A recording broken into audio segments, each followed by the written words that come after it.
The seller's tired of showing their home.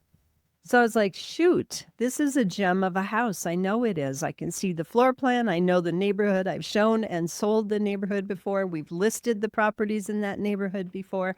It was the builder was Inman Homes.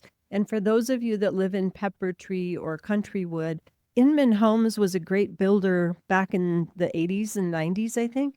And they did a lot of windows and higher ceilings, even though the houses might not be huge. Some of them are 3,000 square feet, but they also built 1,500 and 1,900 square feet.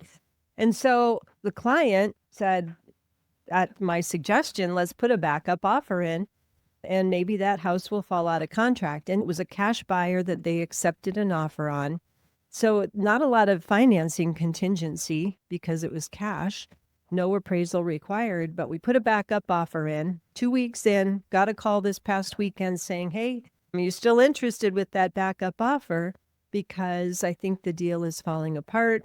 And what was interesting about it is when the house first came on the market, Tigo, they had multiple offers. But because we put our backup offer in writing and said, hey, we want to be a backup offer, they called us first and said, hey, if you're interested, we can move forward with your offer. So the pro tip of this, I'm going to give the bottom line. The pro tip, if there's a house and it goes pending and you still are interested in it, get your broker, get your realtor to write up a backup offer. Don't just make a phone call to the listing broker and say, hey, let me know if it falls through. No, put it in writing, put it on paper and send it in to them. That way, if the deal does fall apart, and we're seeing about 30% of deals that for whatever reason fall out of escrow, you would be first in line in many cases. And actually, if the backup offer is accepted, signed off on,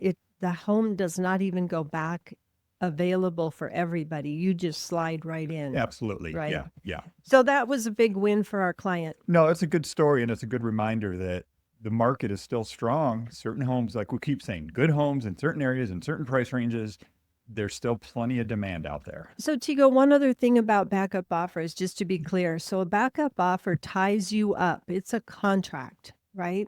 So if you decide I want to keep looking at other houses and write another offer, you have to terminate your backup offer, not just rescind it. Just FYI. Yeah. It gets a little more technical, and you definitely want to be working with a realtor that understands the ins and outs of backup offers, because it's not that common, but there is very much some details that people need to understand.